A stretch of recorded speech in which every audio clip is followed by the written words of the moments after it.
आए की मुलाकात करी, लगे श्री देवचंद्र जी के कदम। तब पूछा ए कौन है, कहा श्री महाराज की आत्मा। क्योंकि वो ऐसी स्थिति में तो किसी से भी बोलना पसंद नहीं करते थे, एकांत। जैसी महाराज जी ने उनके चरण स्पर्श किए तो समझ गए कि किसकी हिम्मत बनी है वे चरण स्पर्श करने की। जब पूछा कि कौन आया, तो महाराज कहते कि मैं इंद्रावती की आत्मा महाराज आपके चरणों में हाजिर हुआ। क्या महाराज के हाँ। ये नाम महाराज का नाम सुनते ही चाहे तो बिल्कुल निढाल रूप में थे, तुरंत बैठे और कहा कि बहुत अच्छा हुआ, मैं तुम्हारे आने से बिल्कुल स्वस्थ हूं। यानी ऐसा समझा जैसे शेर घी पी लिया।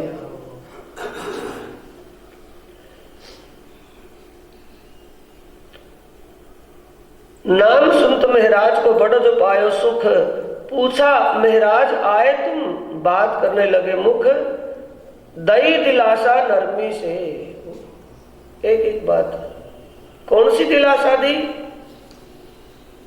कभी महाराज की बुद्ध जागृत बुद्ध ना हो पाई हो, ये स्वप्न की बुद्धि से ये समझ बैठा हो कि महाराज श्री ने मेरा प्रणाम स्वीकार नहीं किया था, मेरे साथ बोले नहीं थे, इसके कारण को मैं स्पष्ट बता दूं।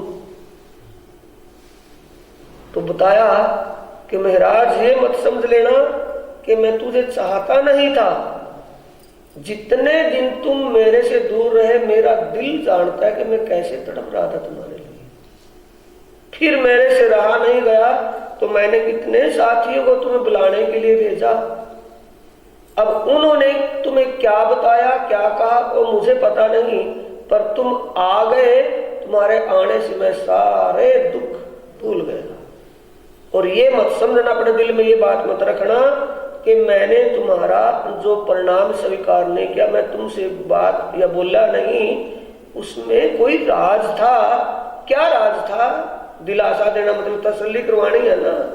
जैसे तुम हुन जान कोड धड़ धड़ कोड मत्थर वो भजन बोलते थे ना, मैंने ये जान लिया था कि इंद्रावती ने मेरे सबको पहचान लिया और पहचान करके ये मेरे लिए समर्पित भाव में है।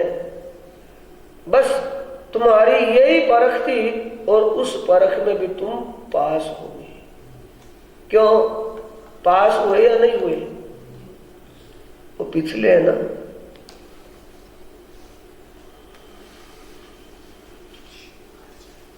भांत भांत बिलखते वहां घर के बीच में आप, ना वे बुलावे ना ए जाए, तो क्या क्यों कर हुए मिलाप? किसके लिए बिलख रहे हैं?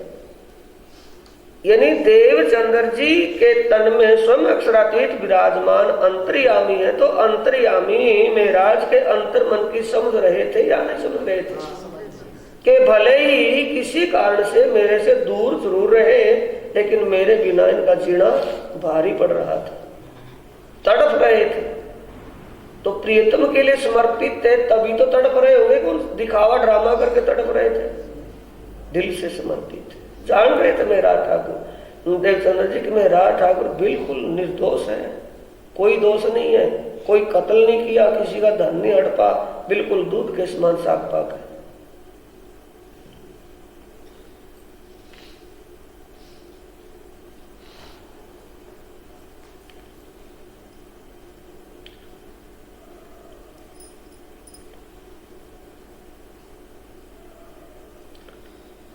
फिर देवचंद्र जी कहते हैं अब तो फिर न जाओगे लौकिक काम ऊपर, के फिर जाए के आओगे काम इस्लाम पर। भाई ये सुंदर साथ की जो सेवा है, इस सेवा के लिए तुम जो के तो यहीं रुकोगे, जाना पड़ेगा वापिस, क्योंकि ये सेवा भी तो करनी है। काम इस्लाम ऊपर का मतलब है धर्म का काम। अपने इस निजानंद धर्म के काम के लिए, जागने के लिए, सुंदर साथ की सेवा के लिए जाकर के आना पड़ेगा कि जाने की जरूरत नहीं पड़ेगी। मैं तुमको इस वास्ते फेर फेर किया याद, जो इंद्रावती ठाडी रोती देखी ऊपर बुनियाद। आत्मा रोती का मतलब मैंने तुम्हें इस करके ही विशेष करके बुलाया है कि जब तुम मेरे पास आए और मैंने तुम्हारी बात नहीं सुनी, तुमसे बात नहीं की, और 5 साल में तुम वहां हैरान होकर के दुखी होकर के आए थे, कभी इंद्रावती इस बात को अपने हृदय में ना ले बैठी। आत्मा के हृदय में तो नहीं था ना भाई, ब्रीक ब्रीक बात चली हुई है, थोड़ा सा समझना है। महाराज ठाकुर की आत्म इंद्रावती के हृदय में रोष था या उनके जीव के मन में रोष था? जीव के मन में रोष था ना। इसका मतलब तुम भी तक समझते हो साथियों, धन्य हो, राज्य की असीम कृपा समझ, क्योंकि इसका प्रमाण वाणी से दे रहा हो, समझना वो भी। तारतुम देख विचार के प्यू ल्याए बेर धोए, ऐती आग सर पर जली फिर भी रहा तू खागड़ू होए। किसको फटकार दे रही है? जीव को। आत्मा तो बिल्कुल साक पाक है ना, निर्मल है, तो इसलिए आत्मा निर्दोष है वहां इंद्रावती।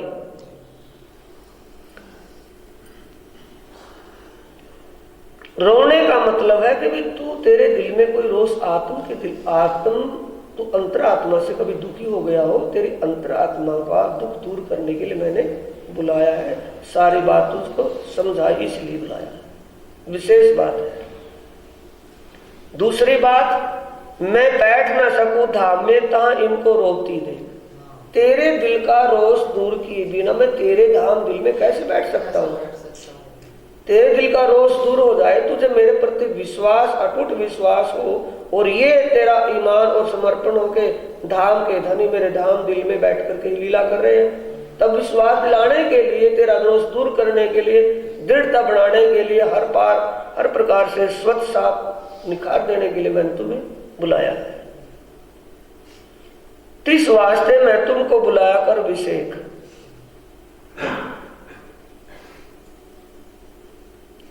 फिर थाल प्रसाद सो भराए के धराया आगे आन, तब श्री जी ने किया बिहारी जी का सम्मान। अब पास में बैठे थे, कर कौन रहा है? धाम धनी अक्षर जी। जब भोजन प्रसाद मंगवाया, बिहारी दाएं बाएं भी तो हो जाते हैं ना कहीं, वो पास में, तभी जानबूझ करके भोजन प्रसाद मंगवाया। और भोजन प्रसाद पर किसकी चल रही है? दोनों की, कि महाराज जी का दिल और बिहारी जी का दिल में क्या चल रहा है। अब भोजन प्रसाद मंगाया, देवचंद्र जी तो ने, सतगुरु देवचंद्र जी तो ने कहा महाराज को कि तू इसको भी बुला ले अपने पास।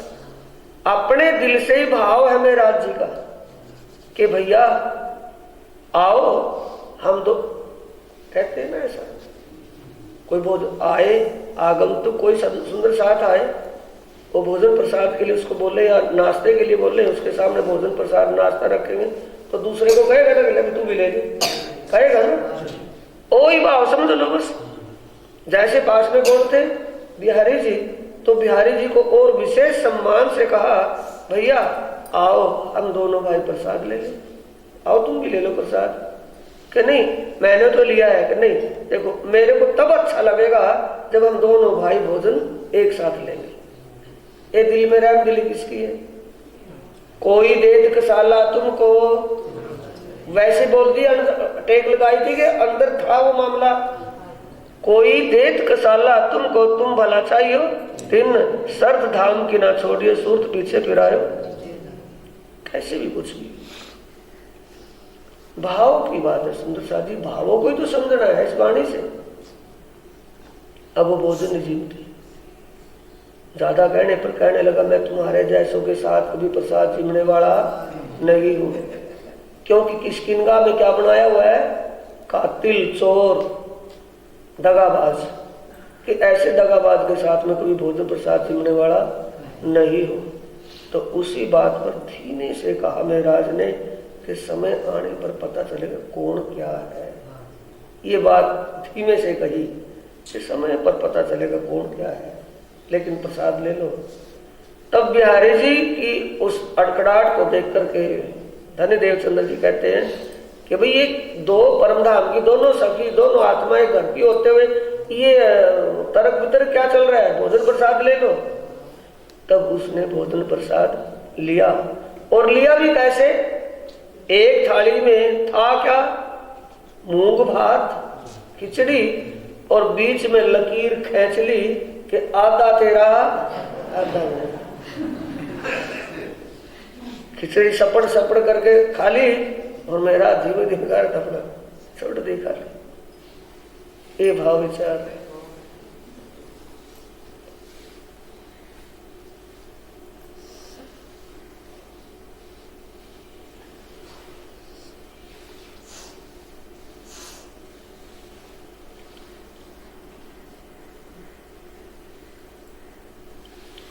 इन समय यहाँ दिन 22 रहे 7 महीने, फिर नजर करी धाम को 7 छोड़े इन समय।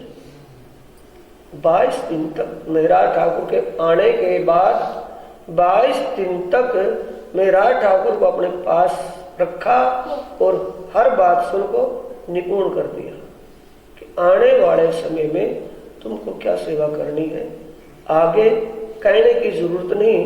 धाम धनी मेरे धाम दिल से उठ करके तेरे हृदय में विराजमान होंगे, सब प्रेरणा देंगे, वैसे आपको करना पड़ेगा। 7 को इन समय कछु नहीं पहचान। सुंदर 7 को आत्मीय ज्ञान नहीं था, सब वो तन सन्मन से ही जुड़े हुए थे, यानी गुरु चेले के भाव से, गुरु शिष्य के भाव से जुड़े हुए थे। किसी को भी आत्म संबंध निस्बत की पहचान नहीं थी। क्यों?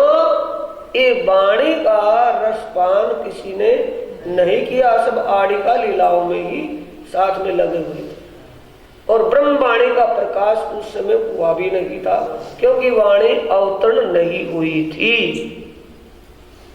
ए वाणी दुनिया में ना कहवाणी, पण 7 माटे कहवाणी। सुंदर 7 जी, सुंदर 7 के लिए ब्रह्म ज्ञान आया है, तो आप अपने आप को उस मानने से समीक्षा करके देखें कि आप सौभाग्यशाली हैं।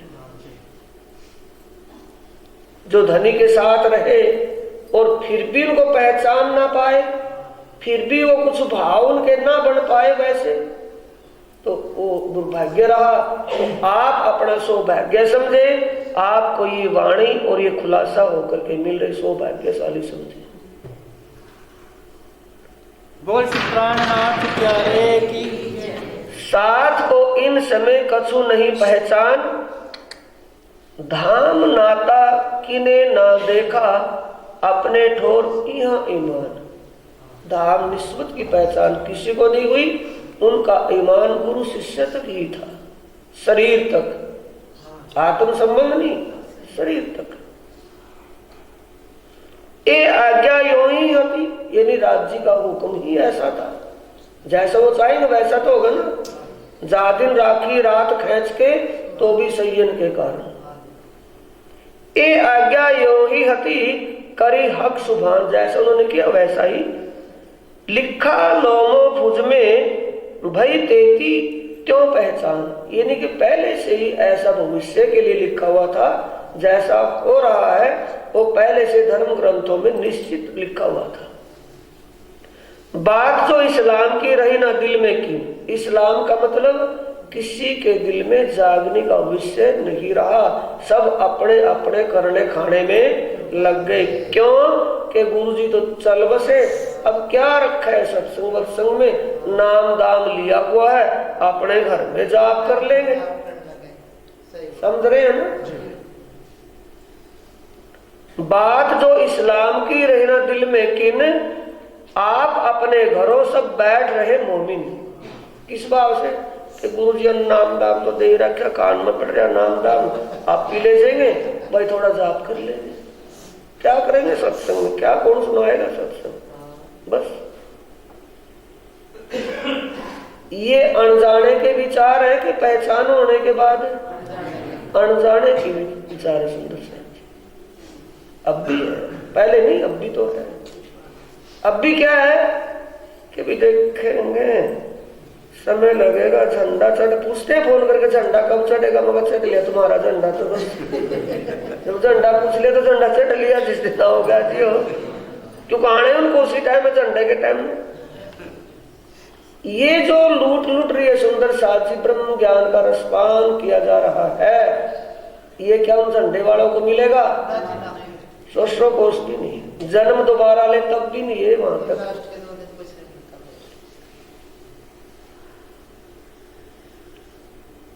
सब अपने अपने घरों में रमण गए, काम में लग गए, किसी को वो सत्संग वत्संग की कुछ भी फिक्र कुछ नहीं है।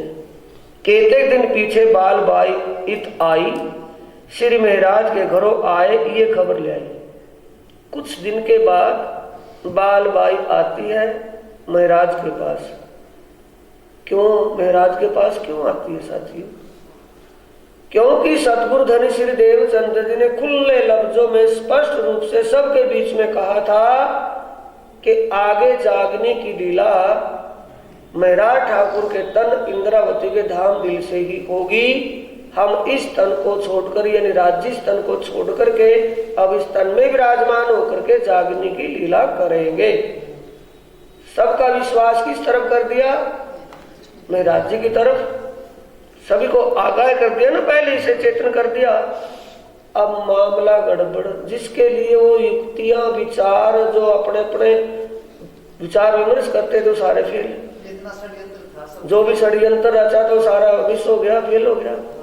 अब सोचते कि क्या किया जाए, कि भाई करेंगे, प्रयास तो करेंगे। अब उनमें अग्रणी कौन है? कौन है अग्रणी? नाग जी। नाग जी साड़ा है क्या ना उनका? सतगुरु देवचंद्र साहब के तो साड़े वाले की उठी नहीं थी। नाग जी भाई कहता है कि अब हमारे हाथ अगर हुक्म और हमारी ना चल पाई तो फिर तो हम कुछ ही नहीं। तो षड्यंत्र रचा क्या कि भी गुरु पुत्र को ही गुरु का पद दिया जाए, कोई भी इसको मना नहीं कर पाएगा। और पहले से रूढ़वादी आई है, वल्लभाचार्य संप्रदाय में गुरु के लड़के को ही गुरु बनाते थे, उसी को पदासीन करते थे। हम भी वही करें। ये विचार करके बालबाई आती है मन की बात लेने के लिए। जैसे ही महाराज जी के पास आई तो कहा किन को बैठाए इन पर, किन का करे अख्तियार, निस्वत नस्ल से करे बिहारी जी है सिरदार। अपने दिल के भाव खोल दिया कि वैसे नस्ली पुत्र का मतलब है, अगर एक तन सनमन से देखे तो भी गुरु पुत्र है, और दूसरा हमारे में बड़ा भी है कि गुरु पुत्र को तो सभी बड़ा मानेंगे ना, बड़ा भाई करके मानेंगे, तो बड़ा भी है। मेरे हिसाब से तो उनको ही गादी आसीन किया जाए। तब श्री महाराज ने कहा यही बात है सिरे, कि बिल्कुल सही बात है। महाराज के ऊपर किसकी कृपा थी? धामधनी यानी सतगुरु महाराज जी की। वो समझ गए कि इन्होंने जो कुछ भी विचार बनाया है वो एक षड्यंत्र रूप में किया है। मैं कि हाँ में हाँ ना करूंगा तो मेरा विरोध करेंगे हर बात पर, ये फिर दीवार बनेंगे। इन्होंने जैसा किया है वो करें, और धामधनी ने जो कहा है वो हमारे तन से जो कराएंगे वो होएगा होगा। वो तो हुक्म की लीला थी। सतगुरु धनी श्री देवचंद्र जी के शब्दों पर विश्वास था कि वो जैसा करना चाहेंगे उनकी मौज मर्जी वैसा कर लेंगे। बाकी इनको जो करना है वो ये कर ले, हम इनके दीवार मत बने, इनकी बाधा ना बने। करो भाई, ठीक है, वैसा ही है। ये बात बैठी दिल में, ये काम करना जरूर, 700 भली 500 मैं करूं मजबूर। तुम्हें मेरा जो डर है, मैं सुंदर साथ को स्वयं अपने आप कह समझा करके ये काम जरूर करवाऊंगा। पहले श्री बिहारी जी को मैं बैठाऊं, ये एडवांस क्यों बोल रहे हैं महाराज? उनकी तसल्ली के लिए कि कभी इनको मेरी शंका ना हो, कभी ये जानबूझ के ऊपर से कह रहे हैं और टाइम के टाइम फिर कहें तो कहते हैं कि सबसे पहले गादी आसीन करके तिलक अभिषेक करके चरणों में दंडवत प्रणाम मैं ही करूंगा। और बताओ, ये मसलत करके आई बालबाई अपने घर, समय दिन दोए के पहुंचे उस काम पर। 2 दिन का समय दे दिया उस पर काम आए कि बिहारी जी को बैठाए ऊपर मसनद, कदमों लाके बैठे, फिर घर में भया आनंद। घर में किसके? सबों के दिलों में खुशियां छा गई, लेकिन जो चाया था वो हो गया, मौज ही मौज, सब खुशी है।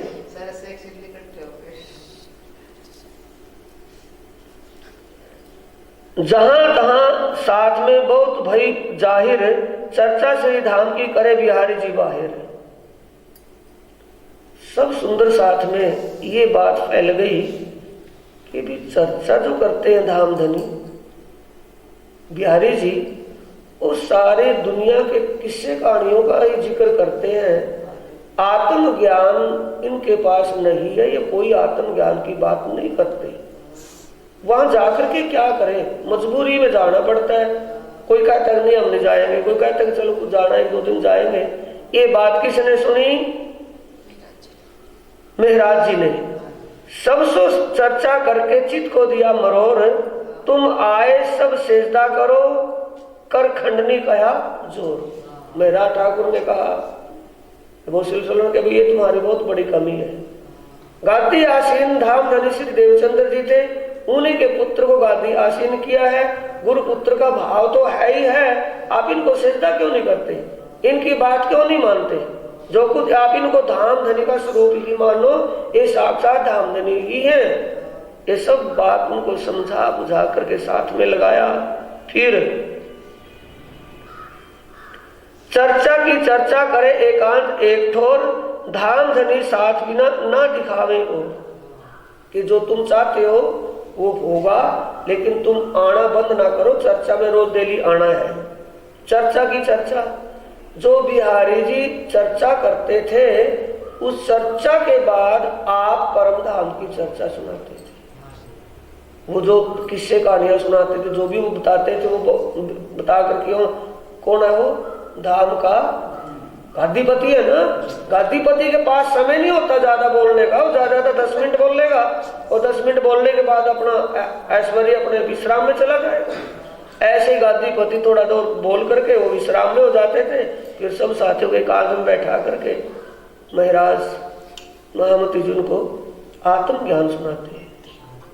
आत्मा का स्वरूप, प्रीतम परमात्मा का स्वरूप, शोभा धाम लीला, उन सब बातों को अच्छी तरह समझाते थे। सब और विशेष करके अक्षरातीत पारब्रह्म परमात्मा युगल स्वरूप की श्रृंगार शोभा को दोनों वक्त बताते थे। और उनका ध्यान कैसे करना है, जैसे मैं और वो मेरे सामने बिल्कुल फेस टू फेस है, अपना ध्यान दुनिया की तरफ से हटा करके उनके स्वरूप सुंदर, कितना सुंदर स्वरूप है, कैसा कोमल में भी सुकोमल स्वरूप बदन है, कैसे उसकी श्रृंगार शोभा है। श्रृंगार शोभा में जो वस्त्र भूषण पहने हैं वो उस तन से भी ज्यादा नरम मुलायम है, कोमल है। ये उनको बताते थे ताकि उनका ध्यान उस स्वरूप में लगे। यो नित्याने चर्चा करते खुली आंकड़ी अंतर्यामी, सब आई दिल में खुशबोए इस्लामी। रोज चर्चा करते हुए सब महाराज परमधाम की शोभा लीला और प्रीतम की शोभा श्रृंगार का वर्णन करते हैं, तो सब सुंदर साथ निमग्न हो जाते हैं। और ये सब को एहसास हो गया कि खुदा की खुदाई को खुदा ही बता रहा है। उस पार ब्रह्म की शोभा को सुन पार ब्रह्म ही कह रहा है, इसमें कोई भी शक नहीं कि देवचंद्र जी ही इस धाम दिल में बैठ करके सब खुलासा कर रहे हैं। ये सबको विश्वास हो गया।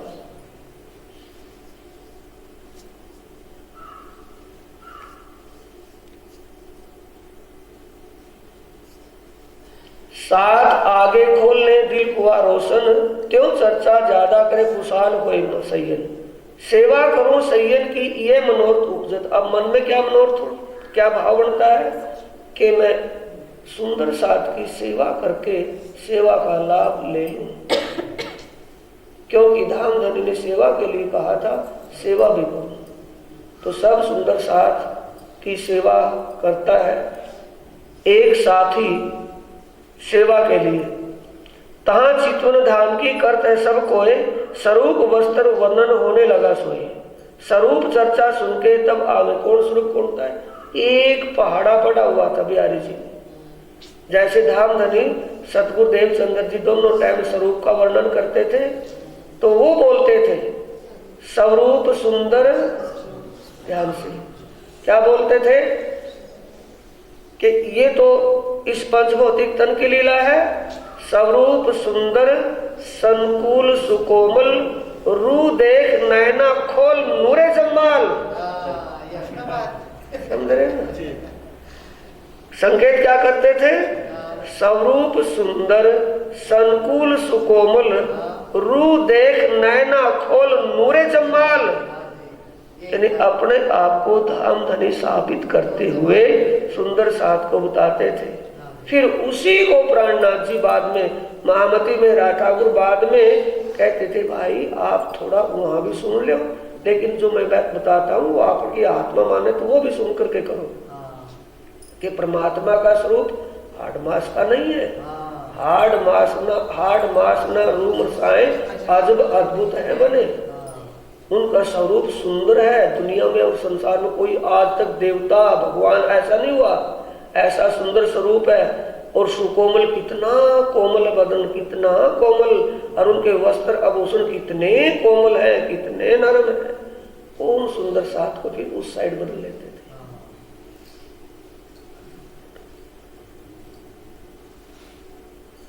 अब महाराज के दिल में बात आ गई कि मैं सुंदर साथ की सेवा करके लाभ लूं। सेवा करके का मतलब जो सुंदर साथ नौतनपुरी जामनगर में है वो तो है ही, जो सुंदर साथ बाहर अपने काम धंधे से चले गए हैं उन सबको बुला करके करना क्या है। मेले की बात हम जानते हैं ना, मेले की बात नहीं है, क्योंकि उसको क्या लेना है लाभ कि हुक्म क्या सौंपा था कि इन ब्रह्म आत्माओं को जागृत करके इनकी सुरता प्रीतम परमात्मा की शोभा लीला में लगानी है।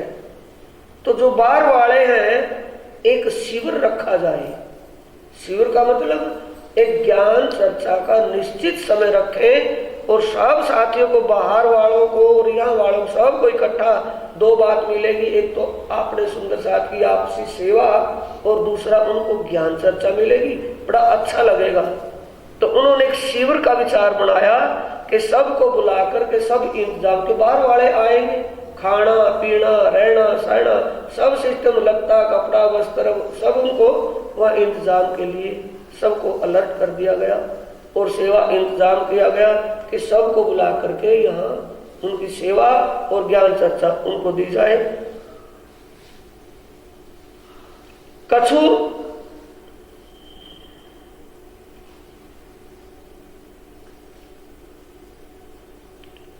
ऐसा जान के दिल में सेवा लगे करने, रखा अपने पास ही जान धाम सगाई अपने। अपने कोड वर्ड है ना, आप कहाँ करते हैं काम?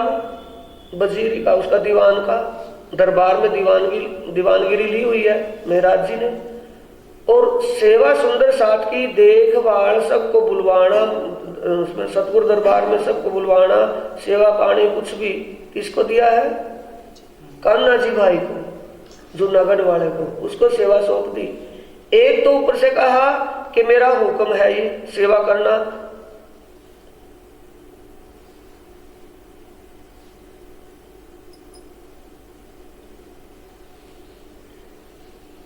कछु ना पीछे देखियो करते खर्च मीने साथ, मैं सब सौंपया तुम्हें दिया मुद्दा तेरे हाथ। एक तो कहना साथ में दूजा पाया हुक्म।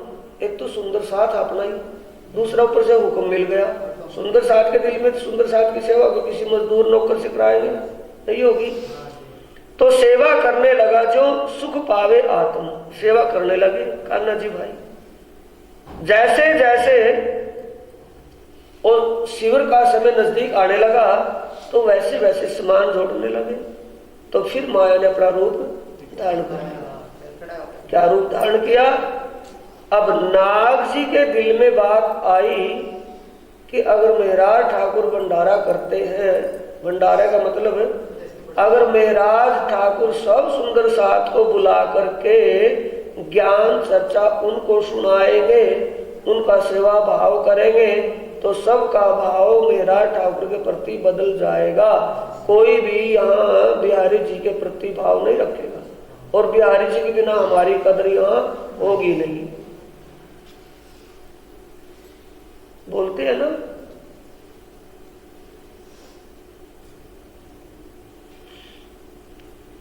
पछीत में आड़ा और घर में साड़ा, खतरनाक होता है ना? नहीं होता, पहले कहावत है नहीं तो मकान के पछीत में कोई आड़ा हो, कोई भी वहां से पाड़ दे सकता है, और घर में साड़ा हो तो कुछ भी षड्यंत्र रख सकता है। तो घर में साड़ा होने के नाते क्या रीति वीति बदली कि भाई ऐसा करने से तो गड़बड़ होगा। ग्रुप था ना ये एक, तो ग्रुप में फिर बाल भाई जी को बुलाया, सीनियर थे उनकी, कि क्या करना चाहिए, कि करना क्या चाहिए। अब बिहारी जी तो उनके पीछे लगे हैं, क्योंकि बिहारी जी का तो वो सम्मान करते हैं, वो मेरा ठाकुर। बिहारी जी को कैसे अपने लौट गए रहे, तो बिहारी जी को समझाया बुझाया कि तेरी वैल्यू खत्म हो जाएगी वो काम होने से, कुछ भी कर। कि फिर क्या करूं, कि करे क्या, सोच विचार कर, दिमाग से सोच कि हो ठीक है, आगे समझ में मेरे, क्योंकि ओम से भी एक्टिव थे कि आगे कि चाबी मेरे हाथ में माल गोदामों की, और माल गोदामों की चाबी मेरे हाथ में या कान्हा जी के हाथ में है। मेरा ठाकुर दिन रात नौकरी उसमें रहते हैं ड्यूटी पर। अब वो उसमें अदल बदल जो सामान रखा था, घी खांड सब्जी, जो सुंदर साथ के खाने पीने का लत्ता कपड़ा रखा था, सबको सरकारी पैकिंग में कर दिया। सरकारी पैकिंग करके सील कर दी, और उसको वजीर को, बादशाह को, राजा को सूचना दे दी, खबर दे दी, रिपोर्ट कर दी कि आप जांच कीजिए, आपके राजकोष से सारा माल लूट करके अपने गुरु का भंडारा करने के लिए अपने खर्चे में लगा रहे हैं। तो उस जांच के लिए जब जांच बैठाई तो वाकई, क्योंकि महाराज को पता नहीं कि क्या क्या कर रहे हैं, जब जाकर के देखा माल गोदाम में सारा वैसा ही मिला। वैसा मिलने के बाद अब महाराज जी को अरेस्ट कर लिया गया। एक नहीं, साथ में दो भाई, उदय ठाकुर, सामलिया ठाकुर और महाराज ठाकुर, तीनों के तीनों को नजरबंद किया गया। अब नजरबंद से आगे क्या लीला होती है, ये आगे का प्रसंग साथियों दोपहर की चर्चा में सुनेंगे। बोलो श्री प्राणनाथ प्यारे की जय। श्री सद्गुरु महाराज प्रणाम।